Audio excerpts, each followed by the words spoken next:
كان هناك أمل كبير بتأهل منتخبي مصر والجزائر. هزيمة الجزائر كانت صادمة أيضا للجماهير. رب العالمين أنا شرفي أنا عليهم. بمساعدة جيران السوء وبالأدلة إيطو لو 26 كان في باريس، دخل من لو 26 للجزائر، قبل ما يدخل باريس كان في كازابلانكا، وبمساعدة صديقه جمال دبوس وسيط في القضية تاع قسامة.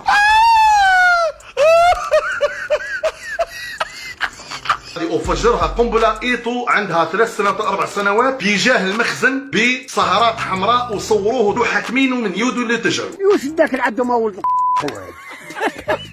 يعني إيطو هو الآن رهينة في يد المخزن المغربي. سيدي تاعك ده وانت بتتنام. والله العظيم والله العظيم والله العظيم والله العظيم أقسم بالله الجزائر كالي في دوفيس راكو ديمون. شوف يا تكون جزائري ما تكونش راكو ديمون. والله قالت لهم يتعاود الماتش، ما كانش قسما بالله غير نقفل عليكم الغاز والبترول.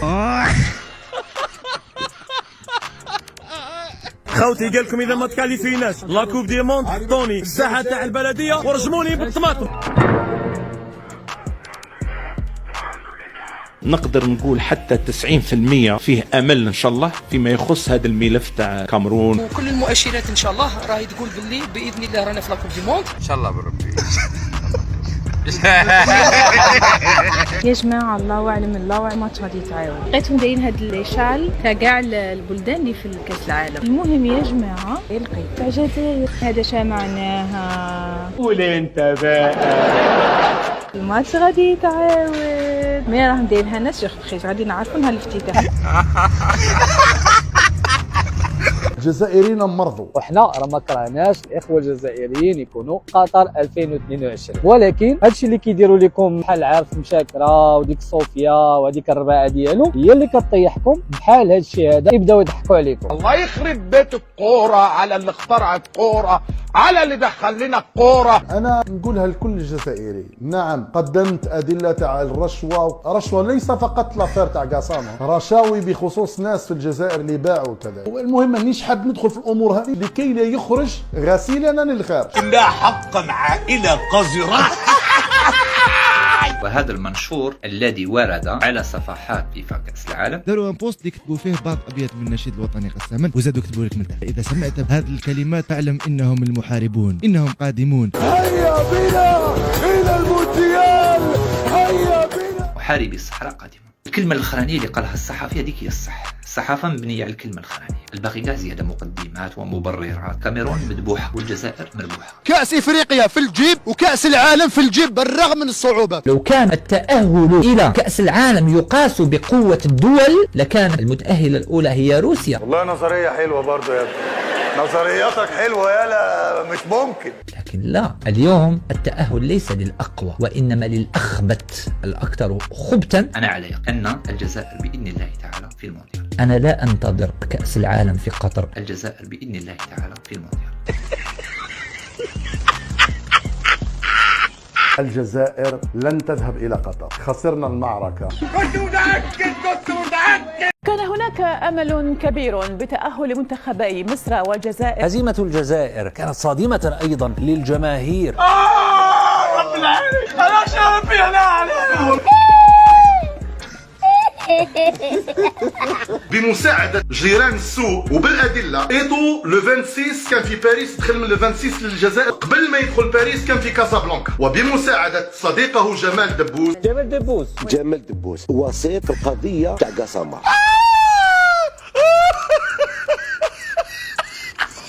وفجرها قنبلة. إيطو عندها 3 سنوات 4 سنوات بيجاه المخزن بسهرات حمراء وصوروه وحاكمينه من يودو اللي تجعوا. يوش داك العدو ما ولد. يعني إيطو هو الآن رهينة في يد المخزن المغربي. سيدي تاعك ده وانت بتتنام. والله العظيم والله العظيم والله العظيم والله العظيم. أقسم بالله الجزائر كالي في دوفيس راكو ديمون. شوف يا تكون جزائري ما تكونش راكو ديمون. والله قالت لهم يتعاود الماتش، ما كانش قسما بالله غير نقفل عليكم الغاز والبترول. خوتي قال لكم اذا ما تكاليفيناش لا كوب دي موند حطوني الساحه تاع البلديه ورجموني بالطماطم. نقدر نقول حتى 90% فيه امل ان شاء الله فيما يخص هذا الملف تاع كامرون. وكل المؤشرات ان شاء الله راهي تقول باللي باذن الله رانا في لاكوب دي موند ان شاء الله بالربي. يا جماعه الله اعلم الله ماتش غادي يتعاود. لقيتهم دايرين هاد لي شال تاع كاع البلدان اللي في كاس العالم. المهم يا جماعه لقيت تاع الجزائر، هذا شا معناها قولي انت بقى الماتش غادي يتعاود. مي راهم دايرينها ناس شيخ غادي نعرفوا نهار الافتتاح.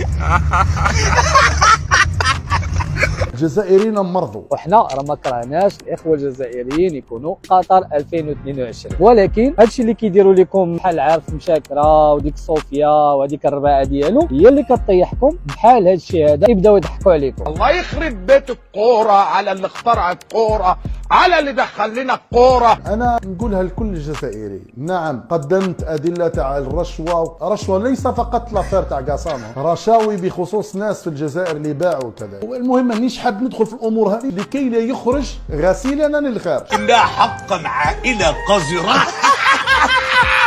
وهذا المنشور الذي ورد على صفحات فيفا كأس العالم داروا ان بوست اللي كتبوا فيه بعض ابيات من النشيد الوطني قساما، وزادوا كتبوا لك من تحت: اذا سمعت هذه الكلمات فاعلم انهم المحاربون، انهم قادمون. هيا بنا الى المونديال، هيا بنا. محاربي الصحراء قادمون. الكلمة الأخرانية اللي قالها الصحفي هذيك هي الصح. الصحافة مبنية على الكلمة الأخرانية، الباقي كاع زيادة مقدمات ومبررات. كاميرون مذبوحة والجزائر مربوحة. كأس إفريقيا في الجيب وكأس العالم في الجيب بالرغم من الصعوبات. لو كان التأهل إلى كأس العالم يقاس بقوة الدول لكان المتأهلة الأولى هي روسيا. والله نظرية حلوة برضه يا ابني، نظرياتك حلوة يالا، مش ممكن. لكن لا، اليوم التأهل ليس للأقوى وإنما للأخبث الأكثر خبثا. أنا على يقين أن الجزائر بإذن الله تعالى في المونديال. أنا لا أنتظر كأس العالم في قطر. الجزائر بإذن الله تعالى في المونديال. الجزائر لن تذهب إلى قطر، خسرنا المعركة. كنت متأكد. كان هناك أمل كبير بتأهل منتخبي مصر والجزائر. هزيمة الجزائر كانت صادمة أيضا للجماهير. رب العالمين أنا شابي أنا عليهم. بمساعدة جيران السوء وبالأدلة. إيطو لو 26 كان في باريس، دخل من لو 26 للجزائر. قبل ما يدخل باريس كان في كازابلانكا. وبمساعدة صديقه جمال دبوس وسيط القضية تاع قسامة.